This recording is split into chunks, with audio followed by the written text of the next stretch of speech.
Hello friends, welcome to WECARES YouTube channel. நம்ம சேனலில் இன்றைக்கி செகண்ட் காரில் என்ன பார்க்க போகிறோன்னா ஃபோர்டு ஃபியஸ்டா ZXi. இன்னும் நம்ம சேனலுக்கு சப்ஸ்கிரைப் பண்ண வந்தீங்கன்னா நம்ம சேனலுக்கு மறக்காமல் சப்ஸ்கிரைப் பண்ணிக்கோங்க. கூட இருக்க பெல்லுக்கான ப்ரெஸ் பண்ணி ஆல் பட்டன் கொடுத்துக்கோங்க. அப்போ தான் நாங்கள் போடுற அடுத்தடுத்த வீடியோ உங்களுக்கு உடனுக்குடன் நோட்டிஃபிகேஷன் வரும். நம்ம சேனலோட டெய்லி அப்டேட்ஸ் நீங்கள் தெரிஞ்சுக்கணுன்னா ஃபேஸ்புக் மற்றும் இன்ஸ்டாகிராம் ரெண்டில் நம்ம சேனல் பேஜை ஃபாலோ பண்ணிக்கோங்க. கீழே டிஸ்கிரிப்ஷனில் லிங்க் கொடுத்துருக்கோம். வாங்க வீடியோக்குள்ளே போகலாம். இன்றைக்கி செகண்ட் காரில் என்ன கார் பார்க்க போகிறோன்னா ஃபோர்டு ஃபியஸ்டா ZXi.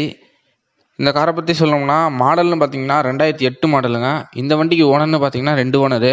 இந்த காரோட நம்பர்னு பார்த்தீங்கன்னா TN38AY4993. ரிஜிஸ்ட்ரேஷன் பார்த்தீங்கன்னா கோயம்புத்தூர் ரிஜிஸ்ட்ரேஷனு. இந்த வண்டி கிலோமீட்டர்னு பார்த்தீங்கன்னா இது வரைக்கும் 82,500 கிலோமீட்டர் தான் ஓடி இருக்குது.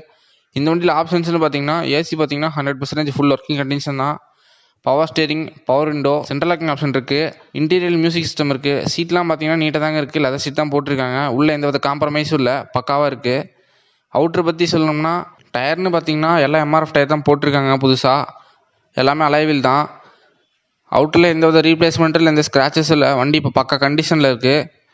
இன்சூரன்ஸ் இருக்குது இந்த வண்டிக்கு. இப்போ இந்த வண்டியோட ப்ரைஸ்ன்னு பார்த்தீங்கன்னா 1,80,000 தான் சொல்கிறாங்க.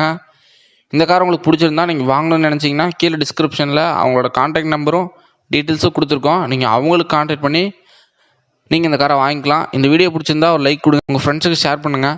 மறக்காமல் நம்ம சேனலுக்கு சப்ஸ்கிரைப் பண்ணுங்கள். வேறு என்ன கார் வேணாலும் கமெண்ட் பாக்ஸில் கமெண்ட் பண்ணுங்கள்.